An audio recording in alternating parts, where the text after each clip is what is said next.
सभी। I hope आप सभी अच्छे होंगे, अपने घर पर सुरक्षित होंगे।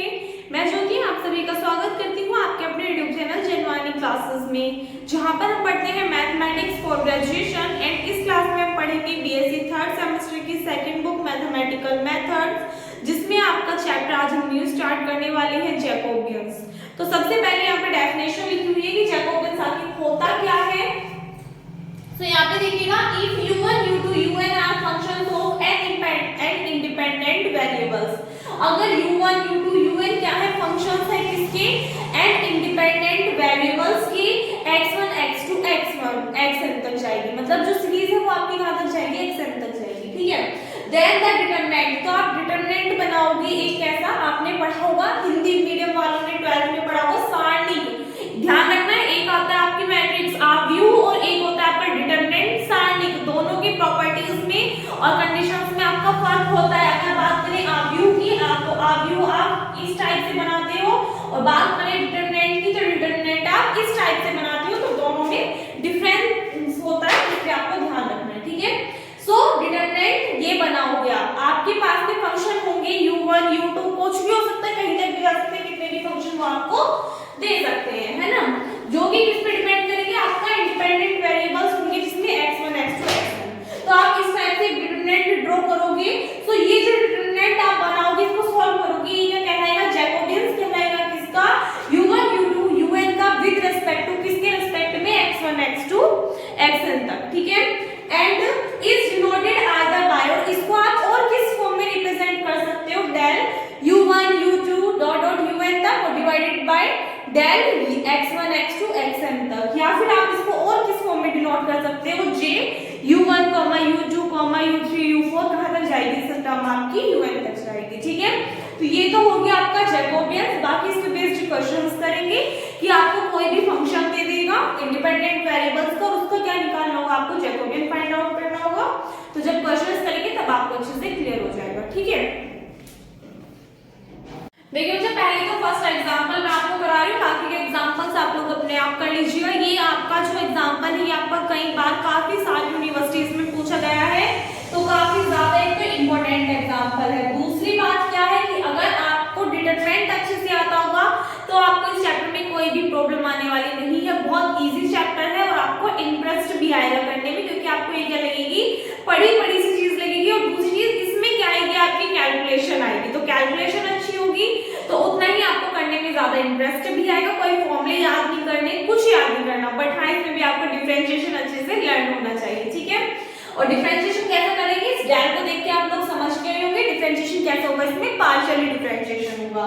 तो सबसे पहले हमने क्या कहा, if x is equals to this, y is equals to this and z is equals to this, तो show that del x y z divided by del r theta phi is equals to r square sin theta।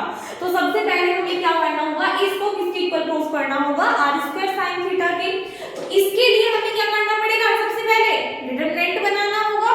तो solution करोगे, क्या निकालना है हमें, del x y z divided by del r theta और phi, इसकी value हमें find out करनी है। तो यहां से देखोगे ये किसकी इक्वल बनेगा, आपका डिटरमिनेंट बनाओगे x y z, तो इसका मतलब जो आपकी रो बनेगी वो कितनी बनेगी, 3। आपको ये पता होगा कि अगर आप ऐसे देखोगे तो ये क्या होंगी, आपकी रो होंगी, और अगर आप ऐसे देखोगे तो ये क्या होंगी, आपकी कॉलम्स होंगी, ठीक है। तो रो में और कॉलम में एक तो कंफ्यूज नहीं होना, जिनको पता अच्छी बात है, जिनको थोड़ा कंफ्यूजन है उनको भी कंफ्यूज नहीं होना, ठीक है। तो यहाँ पे देखिएगा, सबसे पहले x y z, तो आपकी फर्स्ट टर्म आएगी डेल x वाली, और जो आपकी सेकंड रो बनेगी वो कौन सी बनेगी, डेल y वाली। कौन सी बनेगी, डेल y वाली। और जो थर्ड रो बनेगी वो किसकी बनेगी, डेल z वाली। अब बनेगी कैसे कैसे, किससे डिवाइड करना है, r थीटा से और फाई से डिवाइड करना है। तो सबसे पहले अगर आप देखोगे कि हमारे पास में क्या था, जो आपके पास में टर्म थी उसमें ये वाली टर्म थी, तो क्या हो रही थी, चेंज हो रही थी, और जो आपकी ये वाली टर्म थी ये क्या थी, सेम थी। तो इसका मतलब अगर इनके लेंगे तो इनके लिए क्या आएगा, del x upon del r, del y over del r, del z over del r। यानी कि ऊपर वाली चीज तो इसमें रो में आपकी चेंज होंगी, और जो आपकी क्या होंगी, नीचे जो आपका क्या होगा, डिनोमिनेटर होगा वो कैसा रहेगा, आपका सेम रहेगा, है ना। उसके बाद में अगर आप यहाँ पे देखो नेक्स्ट टर्म कितनी आएगी डेल एक्स, और नीचे वाली टर्म क्या हो जाएगी चेंज, तो डेल थीटा। यहाँ पे कितना आ जाएगा del x over del theta, और यहाँ पे sorry del y over del theta, और यहाँ पे क्या आएगा del z over del theta. फिर लास्ट टर्म आएगी यहाँ पे del x over del phi, यहाँ पे आ जाएगा del y over del phi, और यहाँ पे लास्ट टर्म आ जाएगी del z over del phi. ठीक है, ये क्या बन गया डिटरमिनेंट। इसकी अब आपको वैल्यूज निकालनी है। अब अच्छा देखो वैल्यूज कहां से निकालोगे, जो आपको क्वेश्चन में गिवन है उसके अकॉर्डिंग। यहां से देखिए x की वैल्यू आपको दे रखी है, y की दे रखी है और z की। अगर मैं आपसे पूछूं del x over del r निकालना है, x किससे इक्वल दे रखा है r sin theta into cos phi. एक टर्म बताइए, बाकी उसी के अकॉर्डिंग करेंगे क्वेश्चन के। तो यहां से देखो x का पार्शियली डिफरेंशिएशन कर रहे हैं किसके रिस्पेक्ट में, r के रिस्पेक्ट में। अब यहां पर जो r है, थीटा है, फाई है, ये तीनों ही क्या है आपके पास में इंडिपेंडेंट वेरिएबल्स हैं। अगर ये वेरिएबल्स हैं तो इसका मतलब तीनों ही अपने आप में प्रॉपर होंगे। तो जब आप r के रिस्पेक्ट में डिफरेंशिएशन करोगे तो थीटा और फाई को कांस्टेंट की तरह ट्रीट करोगे। जब थीटा के रिस्पेक्ट में डिफरेंशिएशन करोगे तो r और फाई को कांस्टेंट की तरह ट्रीट करोगे, और जब आप फाई के रिस्पेक्ट में डिफरेंशिएशन करोगे तो r और थीटा को एज अ कांस्टेंट ट्रीट करोगे। ठीक है, तो यहां से देखो जब आप r के रिस्पेक्ट में करोगे तो r का डिफरेंशिएशन कितना होता है 1, तो यहां से आपके पास में टर्म कितनी आ जाएगी sin theta into cos phi आ जाएगा। ठीक है, तो del x over del r के प्लेस पे कितना आ जाएगा sin theta into cos phi. Next देखिए del x over del theta, इसका डिफरेंशिएशन कर दो किसके रिस्पेक्ट में, थीटा के रिस्पेक्ट में। तो कर दीजिए, यहां से r तो आपका कांस्टेंट रहेगा, sin थीटा का डिफरेंशिएशन करोगे कितना आएगा cos थीटा आ जाएगा, और इनटू में टर्म कितनी चल रही है cos फाई। फिर इस वाली टर्म का किसके रिस्पेक्ट में कर दोगे, फाई के रिस्पेक्ट में करोगे तो r sin थीटा तो कांस्टेंट रहेगा, cos फाई का डिफरेंशिएशन करोगे कितना आएगा माइनस के sin फाई आएगा, तो माइनस sin फाई। इतना दिखाई दे रहा है यहां तक? ठीक है, अब यहां पे देखो del y over del r की वैल्यू निकालनी है, तो इसका क्या करोगे आप r के रिस्पेक्ट में करोगे तो डिफरेंशिएशन हो जाएगा 1, तो del y over del r किसके इक्वल आ जाएगा, यहां से आपका sin theta into sin phi. अगर इसका आप थीटा के रिस्पेक्ट में करोगे तो r as it is, sin theta का जब आप डिफरेंशिएशन करोगे कितना आएगा cos थीटा, और इनटू में sin फाई आपका एज इट इज। फिर अगर आप इस वाले टर्म का इसी का देखोगे, फाई के रिस्पेक्ट में डिफरेंशिएशन करोगे तो r sin theta as it is, और sin फाई का डिफरेंशिएशन कितना आ जाएगा यहां से cos फाई आ जाएगा। ये वाली टर्म देखो del z over del r, इसका r के रिस्पेक्ट में डिफरेंशिएशन करोगे तो 1, तो टर्म कितनी आएगी only cos theta. Del z over del theta, theta के रिस्पेक्ट में करोगे तो कितना आएगा माइनस के sin थीटा, और जब आप इसको y के रिस्पेक्ट में करोगे तो r और थीटा को कैसे ट्रीट करोगे एज अ कांस्टेंट, और यहाँ पे है इसी कांस्टेंट टर्म, और कांस्टेंट का डिफरेंशिएशन कितना होता है 0 होता है, तो इस टर्म का डिफरेंशिएशन कितना हो जाएगा 0। अब अगर आपको 12th का थोड़ा सा याद हो तो आपको पता होगा कि हम जो एक्सपेंशन करते थे डिटरमिनेंट का वो किसके रिस्पेक्ट में करते थे, एक ऐसी रो या कॉलम के रिस्पेक्ट में करते थे जिसका कोई एक एलिमेंट आपको एटलीस्ट क्या मिल जाए 0 मिल जाए, ताकि क्या हो कि एक्सपेंशन करना थोड़ा इजी पड़ जाए, कैलकुलेशन ज्यादा डिफिकल्ट ना पड़े, है ना। अगर आप फर्स्ट रो के अकॉर्डिंग करना चाहोगे तो भी हो जाएगा, कॉलम के अकॉर्डिंग करना चाहोगे तो भी आपकी मर्जी, आपको जैसा सुटेबल लगे आप कर सकते हो। बट हम कंडीशन कौन से वाली देखते हैं, जो हमें थोड़ी सी शॉर्टकट पड़े, यानी कि जिसमें कैलकुलेशन ज्यादा टफ ना हो और हम इजीली कर सके। तो हम क्या करेंगे, इसका एक्सपेंशन कर देंगे थर्ड वाली रो के रिस्पेक्ट में। On expanding the determinant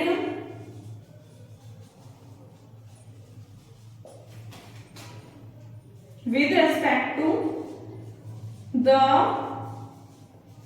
third row के रिस्पेक्ट में हम क्या करेंगे, डिटरमिनेंट को एक्सपेंड कर देंगे। तो यहां से देखिए cos थीटा आपका एज इट इज आएगा।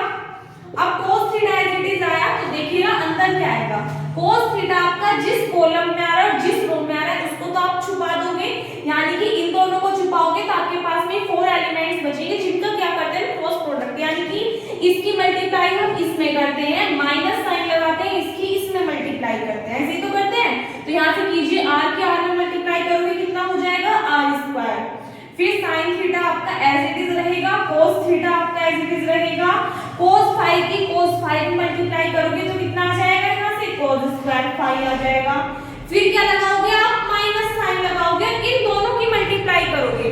तो यहाँ से देखना माइनस यहाँ पर भी तो है, तो माइनस माइनस क्या हो जाएगा, प्लस हो जाएगा, तो प्लस साइन आ जाएगा। आर के आर में करोगे r square sine theta into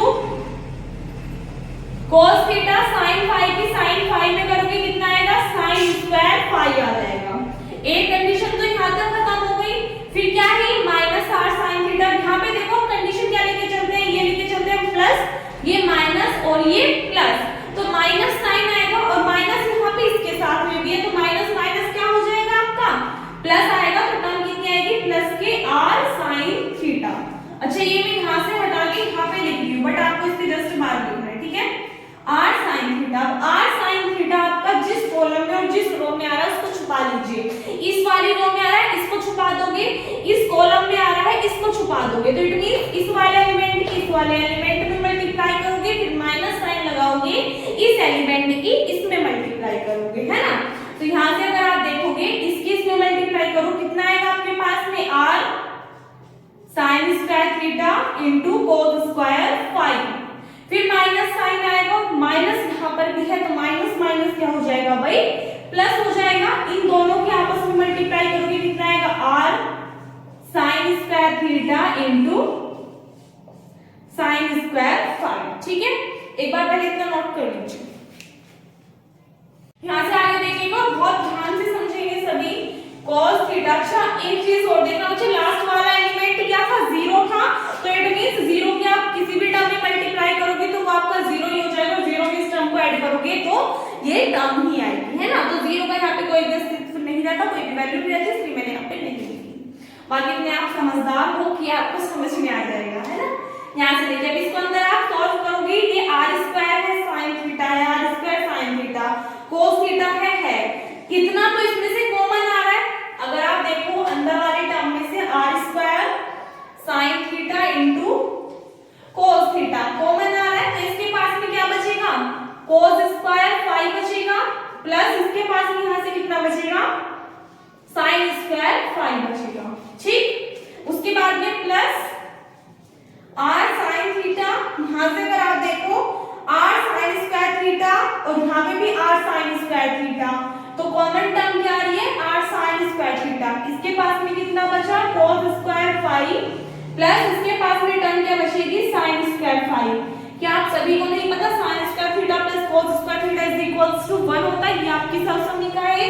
तो यहाँ से हमें पता है क्या कि sine square theta plus cos square theta is equals to क्या होता है, 1। हमारे पास में फाई है तो हम क्या मान लेंगे, यहाँ पे फाई मान लेंगे, क्लियर है। अब यहाँ से देख लीजिए कोस थीटा, यहाँ पे आपके पास में टर्म क्या बनेगी, 1 की इसमें मल्टीप्लाई कर दो, ये टर्म रह जाएगी sign theta into cos theta, फिर प्लस आर साइन थीटा। यहाँ पे अगर आप देखो ये वाली टर्म आपकी 1 बन जाएगी, तो यहाँ पे कितना हो जाएगा, आर साइन स्क्वायर थीटा हो जाएगा। मल्टीप्लाई कर लीजिए इन दोनों की, कितना हो जाएगा, r square sine theta into cos square theta, plus इन दोनों की मल्टीप्लाई करोगे कितना आएगा, r square into sine cube theta. Common क्या आ रहा है, इसको हम ऐसे लिख सकते हैं। अब यहाँ से देखो r square sine theta common आ रहा है, कॉमन ले लो, अंदर कितना बचेगा, cos स्क्वायर थीटा, प्लस यहाँ से कितना बचेगा, sin स्क्वायर थीटा। हमें पता है sin square theta plus cos square theta किसके इक्वल होता है, 1 के इक्वल होता है, तो 1 की इसमें मल्टीप्लाई करोगे कितना आ जाएगा, r square sin theta. And यही क्या करना था, हमें प्रूफ करना था, ठीक है। तो इसी के साथ में ये वाला क्वेश्चन आपका कंप्लीट होता है। थोड़ा सा लेंथी था बट टफ नहीं था। चीज की किसी भी क्वेश्चन के लेंथी होने में और टफ होने में बच्चा फर्क होता है, पता है कैसे। अगर कोई भी क्वेश्चन आपका लेंथी है बट वो आपको समझ में आ गया, उसका हर एक स्टेप आपको समझ में आ गया, तो भले ही वो कितना लेंथी हो उसको आप इजीली सॉल्व कर दोगे। बट अगर कोई क्वेश्चन आपका हाफ पेज का भी है ना, तो आपको उसका मेथड समझ में नहीं आए तो वो आपके लिए टफ हो जाता है ना। तो इसलिए ये क्वेश्चन आपको थोड़ा सा कैलकुलेटिव था बट इजी था। कैलकुलेशन में मिस्टेक आपको कहीं पे भी नहीं करनी है। जहाँ पे आपने प्लस माइनस की मिस्टेक कर ली वही क्वेश्चन क्या हो जाएगा, रॉन्ग हो जाएगा, ठीक है। नोट करिए एक बार। अब देखिए भाई, एक एग्जाम्पल समझाने के बाद मैं आपसे ये आशा कर सकती हूँ कि जब आप सेकेंड ईयर में आ गए तो इस क्वेश्चन को आप इजीली सोल्व कर सकते हो, है ना।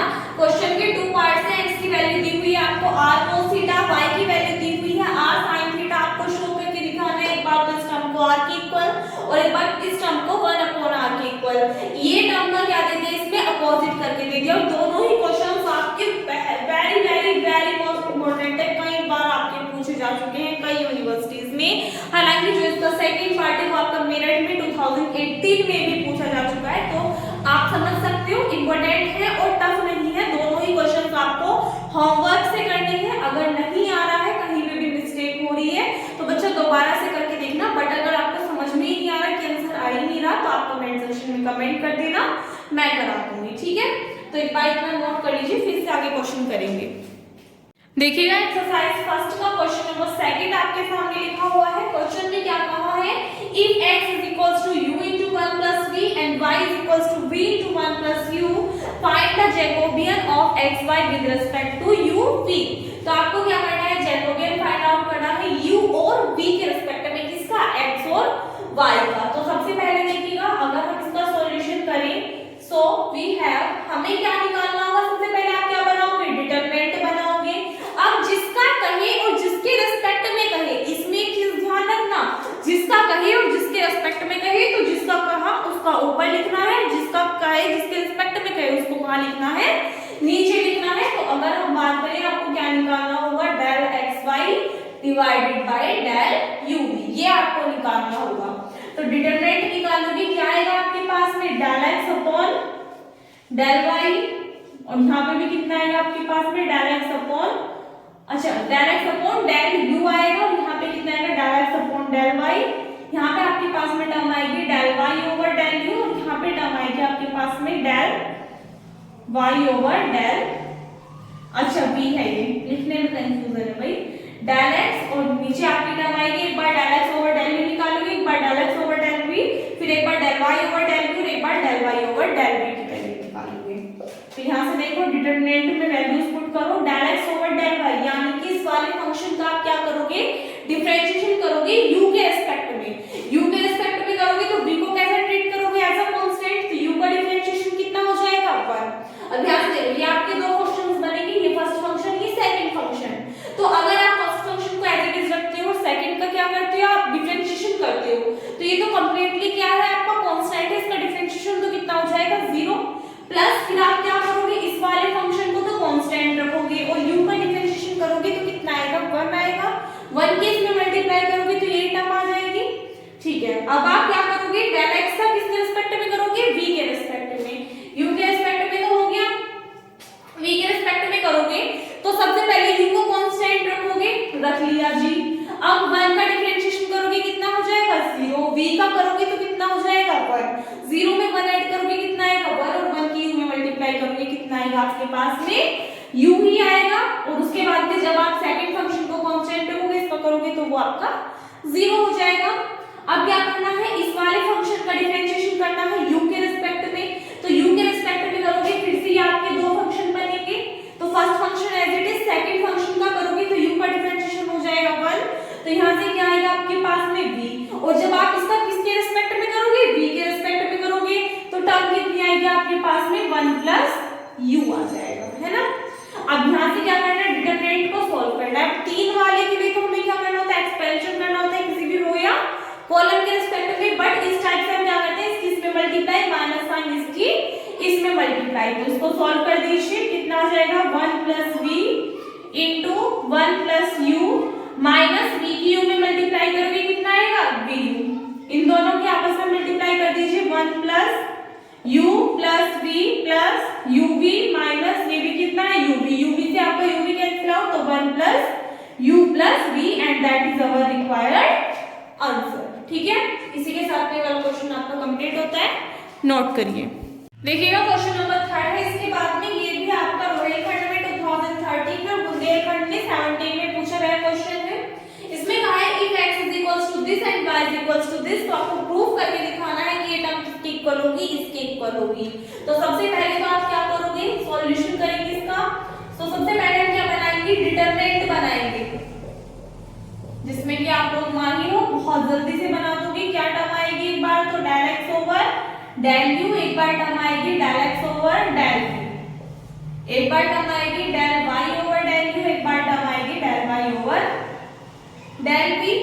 सो यहाँ से अगर आप देखो del x over del u यानी कि इस वाली टर्म का आपको डिफरेंशिएशन करना है किसके रिस्पेक्ट में, u के रिस्पेक्ट में, वो भी पार्शियली। तो इट मींस v को आप क्या लोगे एज अ कांस्टेंट ट्रीट करोगे। तो यहाँ से टर्म देखना u के रिस्पेक्ट में करोगे तो cos u का डिफरेंशिएशन कितना होता है माइनस के sin u। तो यहाँ से आपके पास में टर्म आएगी माइनस के c sin u cos hyperbolic v। अगर आप इसका डिफरेंशिएशन करते हो किसके रिस्पेक्ट में, v के रिस्पेक्ट में, तो c cos u तो आपका एज इट इज रहेगा। और आपको पता है जब आप हाइपरबोलिक की बात करते हो तो उस कंडीशन में चाहे आप साइन का डिफरेंशिएशन करो या cos का, दोनों ही कंडीशंस में आपका नेगेटिव साइन जो है वो नहीं आता है। तो cos हाइपरबोलिक v का अगर हम डिफरेंशिएशन करेंगे कितना होगा, sin हाइपरबोलिक v आ जाएगा। ठीक है, उसके बाद ये del y over del u यानी कि इसका पार्शियली डिफरेंशिएशन करोगे किसके रिस्पेक्ट में, u के। तो कर दीजिए sin u का कितना होता है, cos u होता है, तो cos u sin hyperbolic v। फिर आप इसका v के रिस्पेक्ट में करोगे तो कितना आएगा, c sin u तो एज इट इज, और sin हाइपरबोलिक v का कितना हो जाएगा, cos हाइपरबोलिक v आ जाएगा। ठीक है, अब इसका क्या करना है, हमें सोल्व करना है। तो पहले इसके मल्टीप्लाई इसमें माइनस इसके मल्टीप्लाई इसमें, तो कर दीजिए दोनों के आपस में मल्टीप्लाई, माइनस के c square sin square u cos hyperbolic square v minus sine इन दोनों की करोगे c square cos square u sin hyperbolic square v। ठीक है, अब यहाँ से देखो अगर आपको दो फॉर्मूले याद हो, मैं पूछूं cos 2 थीटा sin के फॉर्म में किसके इक्वल होता है, तो आप बोलोगे दी 1 माइनस sin स्क्वायर थीटा के, और cos 2 हाइपरबोलिक थीटा किसके इक्वल होता है, तो ये होता है माइनस के 2 sin हाइपरबोलिक स्क्वायर थीटा के इक्वल। तो अगर हमें यहाँ से किसकी वैल्यू निकालनी हो, sin स्क्वायर u की और sin हाइपरबोलिक स्क्वायर v की वैल्यूज निकालनी हो, तो थीटा के प्लेस में एक बार u पुट कर दोगे, एक बार v पुट कर दोगे। तो कर दीजिए यहाँ से देखिएगा माइनस c स्क्वायर, तो मैं माइनस c स्क्वायर बाहर कॉमन ले रही हूँ। अब यहाँ से देखो sin स्क्वायर u की वैल्यू निकालनी है, तो sin स्क्वायर u में एक काम करो, यहाँ पे थीटा के प्लेस पे अगर हम क्या पुट करें, u पुट कर दें तो ये टर्म बनेगी। तो देखो अगर हमें इसकी वैल्यू निकालनी है तो इसको इधर लेके जाओगे, इसको इधर लेके जाओगे, तो ये टर्म क्या आएगी आपके पास में, 1 माइनस cos 2u, और ये वाला जो 2 रहेगा ये कहाँ आ जाएगा, डिवाइड में आ जाएगा। तो ये किसकी वैल्यू आ जाएगी आपके पास में, sin स्क्वायर u की, और इनटू में कितना चल रहा है, cos हाइपरबोलिक स्क्वायर v चल रहा है। उसके बाद में माइनस sin c स्क्वायर आपका as it is, cos square u को हम एज इट इज छोड़ देते हैं। यहाँ से है sin hyperbolic square v, sin hyperbolic square v की वैल्यू यहाँ से निकाल दो, यहाँ थीटा के प्लेस पे v पुट कर दो। तो अगर हम इसकी वैल्यू निकालें और वो भी कैसे निकालनी है, हमें प्लस में वैल्यू निकालनी है। अच्छा, माइनस तो बाहर कॉमन ले चुके हैं, अंदर कितना बचेगा आपका, प्लस आएगा। तो इसकी वैल्यू निकालेंगे तो ये टर्म आपकी इधर जाएगी, तो यहाँ से देखना इसकी वैल्यू कितनी आएगी, 1 माइनस के cos 2 hyperbolic v and divided by 2। ठीक है, एक बार यहाँ से आगे देखिएगा ऊपर,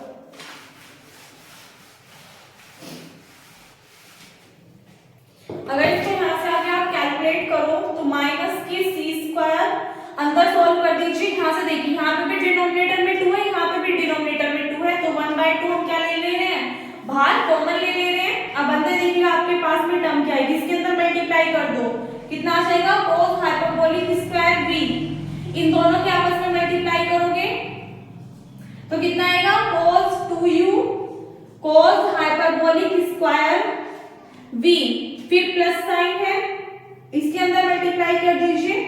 c स्क्वायर तो हमारा बच्चा बाहर कॉमन आ गया था, यहाँ कहाँ से आ गया c स्क्वायर, ये c स्क्वायर हमने बाहर कॉमन ले गया था, यहाँ नहीं आएगा। इसके अंदर मल्टीप्लाई करके कितना आएगा, cos square u and minus के cos square v into cos 2 hyperbolic v। ठीक है, अब देखिए कुछ टर्म आपकी कॉमन आ रही है, नहीं आ रही। अच्छा बच्चा एक चीज और करिएगा, यहाँ पे cos हाइपरबोलिक स्क्वायर v आ रहा है, यहाँ पे ये cos स्क्वायर u आ रहा है, cos हाइपरबोलिक स्क्वायर v आ रहा है, इसको और चेंज कर दीजिए, यहीं के यहीं इसको और चेंज कर देंगे। एक सेकंड ये वाली लाइन अभी रहने देना, यहीं पे देखो, इसको चेंज करके हम क्या लिख सकते हम बात करें इसमें cos 2 थीटा में, cos 2 थीटा में cos की फॉर्म में क्या होता है, तो 2 cos स्क्वायर थीटा माइनस 1 होता है। तो ऐसे ही अगर हम cos 2 हाइपरबोलिक थीटा की बात करें, किसके इक्वल होगा, 2 cos hyperbolic square theta minus 1 के इक्वल होगा।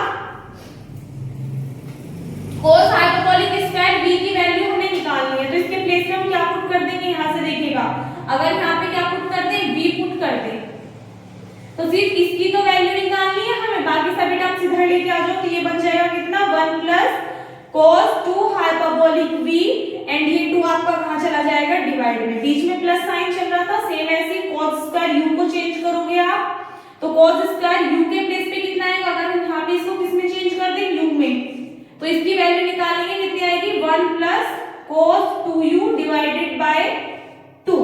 अब क्लियर है। अब यहाँ से देखो 1/4, तो यहाँ से आपका 4 कॉमन चला जाएगा, अब इनके अंदर मल्टीप्लाई कर दीजिए, 1 की 1 में करोगे 1 प्लस इसकिस में करोगे कितना आएगा, cos 2 हाइपरबोलिक v, फिर आप इसकिस में करोगे कितना आएगा, माइनस के cos 2u minus plus minus cos 2u into cos 2 hyperbolic v, ठीक है जी। उसके बाद में फिर आएगा प्लस साइन, इसकी आपस में मल्टीप्लाई करोगे, 1 की 1 में करोगे माइनस cos 2 हाइपरबोलिक v, एक बार इसके अंदर मल्टीप्लाई करोगे तो कितना आएगा, cos 2u minus cos 2u and cos 2 hyperbolic v आ जाएगा। अच्छा बच्चे एक चीज का ध्यान करना है, एक छोटी सी मिस्टेक हो गई है जो कि अभी बहुत बड़ी बनने वाली थी, कि जब हमने डिटरमिनेंट को ओपन किया था तो आपको याद है जब हमने इस वाले एलिमेंट की इसमें मल्टीप्लाई की थी तो माइनस साइन आया था, फिर हमने जब इन दोनों एलिमेंट्स की मल्टीप्लाई की थी तो क्या साइन आया था, प्लस का साइन आया था, और जब हमने बाहर क्या लिया है, माइनस सी स्क्वायर, तो माइनस मत लेना, ये क्या लोगे आप बाहर, प्लस के सी स्क्वायर लोगे, तो ये अंदर वाली जो टर्म है, देखो ये वाली कैसी थी आपकी, माइनस की थी, तो अगर हम माइनस साइन अगर बाहर कॉमन लेते हैं तो ये आपका क्या हो जाएगा, प्लस का, और ये अंदर वाली टर्म क्या हो जाएगी आपकी, माइनस की हो जाएगी, है ना। अब अगर ये माइनस की होगी तो आपकी ये सब साइन चेंज हो जाएंगे, यानी कि आपका प्लस तो माइनस हो जाएगा, ये माइनस प्लस हो जाएगा, ये प्लस माइनस हो जाएगा, और ये माइनस आपका क्या हो जाएगा, प्लस हो जाएगा। तो अब यहाँ से देखिएगा 1 से आपका 1 कैंसिल आउट हो जाएगा, और कौन सा टर्म कैंसिल आउट हो रही है आपकी, इस वाली टर्म से आपकी ये वाली टर्म कैंसिल आउट हो जाएगी, ठीक है। तो अब इनको सॉल्व करिए, minus c square divided by 4, इसमें ये ऐड करोगे तो कितना आएगा, 2 cos 2 हाइपरबोलिक v, इन दोनों को ऐड करोगे तो कितना आएगा, माइनस के 2 cos 2u, यहाँ से आप 2 कॉमन ले लीजिए और इस माइनस की अंदर मल्टीप्लाई कर दीजिए, तो 2 2 4 हो जाएगा, अंदर टर्म क्या हो जाएगी आपके पास में, cos 2u माइनस के cos 2 हाइपरबोलिक v, तो यहाँ से आपके पास में कितना आ गया, 1/2 c square cos 2u minus cos 2 hyperbolic v, and that is our required answer. तो यहाँ पे एक छोटी सी मिस्टेक हो गई थी, उसको ठीक कर लेना, बाकी इसी के साथ ये वाला क्वेश्चन आपका कंप्लीट होता है। आई होप आपको अच्छे से क्लियर हो गया होगा। इससे आगे के जो क्वेश्चन है वो हम इससे नेक्स्ट लेक्चर में कवर करेंगे। इस वीडियो में बस इतना ही। आई होप आपको वीडियो अच्छी लगी हो। वीडियो अच्छी लगी हो तो वीडियो को लाइक कर देना, अपने फ्रेंड्स के साथ में शेयर कर देना। अगर आप चैनल पर नए हो या फिर अभी तक आपने चैनल को सब्सक्राइब नहीं किया तो प्लीज चैनल को सब्सक्राइब कर देना। मिलते हैं नेक्स्ट वीडियो में, तब तक के लिए घर पर रहिए, सुरक्षित रहिए। धन्यवाद।